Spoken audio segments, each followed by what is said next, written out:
ओंकारं बिन्दुसंयुक्तं नित्यं ध्यायन्ति योगिनः कामदं मोक्षदं चैव ओंकाराय नमो नमः।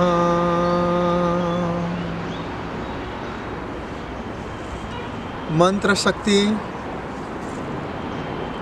मन की दिव्य शक्ति है।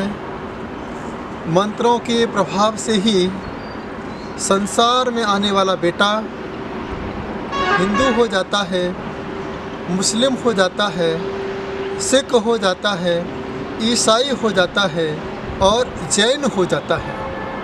एक मंत्र का जीवन पर इतना प्रभाव पड़ता है कि जन्म लेने वाला बच्चा मंत्र के प्रभाव से ही अपने जीवन को जीना प्रारंभ कर देता है। वह हिंदू धर्म के मंत्र को सुन करके जीवन भर हिंदू धर्म के पालन के साथ अपने जीवन को जीने का प्रयास करता है। मुस्लिम मंत्रों को सुनने के बाद बच्चा मुस्लिम धर्म का पालन करता है। सिख धर्म के मंत्रों को सुनने के बाद बच्चा सिख धर्म का पालन करता है। ईसाई धर्म के मंत्रों को सुनने के बाद बच्चा ईसाईयत का पालन करता है। नमोकार सुनने वाला बच्चा जैन धर्म का पालन करता है। एक मंत्र का प्रभाव व्यक्ति के जीवन को केंद्रित कर देता है। विचार कीजिए, सोचने वाली बात है कि एक मंत्र का व्यक्ति के मन पर कितना बड़ा प्रभाव पड़ता है।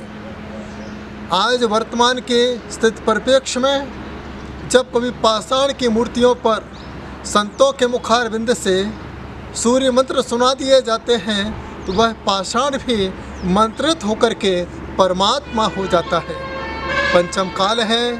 आज मैं आपसे यही कहना चाहता हूँ, जब कभी संतों के संपर्क में आना तो संतों के मुखारविंद से मंत्र सुन करके जाना, मांगली सुन करके जाना, अपनी बातें सुना करके कभी मत आना। लोग संतों के पास जाते तो हैं, यही कहते हैं महाराज साहब मैं इंदौर से आया हूँ, दिल्ली से आया हूँ, मुंबई से आया हूँ, कलकत्ता से आया हूँ। जहाँ जहाँ आपका जन्म हुआ है आप संतों को अपना परिचय देते हो। मैं आपसे इतना ही कहना चाहता हूँ, जब आप संत के संपर्क में जाएं, परिचय को छोड़ करके संतों के मुखारविंद से मंत्रों से परिचित हो जाएं तो आपका मन संतों के आशीर्वाद से मंत्रित हो जाएगा। फिर आपके मन में जो विचार चल रहे हैं, जो तुम्हारे मन के काम रुके हुए हैं, संत के मुखारविंद से जो मंत्र को सुन लिया करता है उनके मन चाहा काम अपने आप पूरे हो जाया करते हैं। आप सोचिए, विचार कीजिए, एकलव्य के पास क्या था? सिर्फ गुरु का आशीर्वाद, गुरु का मंत्र था। उसने गुरु के मंत्र को आत्मसात किया और वह एकलव्य अर्जुन से भी आगे धनुर्विद्या में निकल गया। ये मंत्र का प्रभाव है। आज मैं आपके बीच में बैठा हूँ, आप लोग मुझे नमोस्तु नमोस्तु नमोस्तु करते हैं। किसके प्रभाव से? बस मंत्रों के प्रभाव से। मैं आपसे आज यही कहना चाहता हूँ कि जीवन में प्रातःकाल उठते ही सबसे पहले आप मंत्र जाप कीजिए। जो तुम्हारे मन में इच्छा है उस इच्छा को पहले व्यक्त कर दीजिए। उस प्रभु से प्रार्थना कीजिए, हे प्रभु, बाहर निकलने के पहले मैं आपके भावों के साथ जुड़ करके अपने अंदर के भावों को मंत्रित करना चाहता हूँ। बाहर किसी से मिलने से पहले प्रभु मैं आपसे मिलना चाहता हूँ। बाहर की दुनिया को देखने से पहले प्रभु मैं आपको देखना चाहता हूँ। इस प्रकार के भावों के साथ प्रातःकाल मंत्र जाप कर लेना।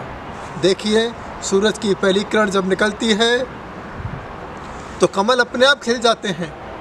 तो मैं भी चाहता हूँ जब मंत्र पढ़ के आप घर से बाहर निकलें तो आपका हृदय कमल खिल जाए, आपका मन आनंदित हो जाए, प्रसन्न चित्त हो जाए।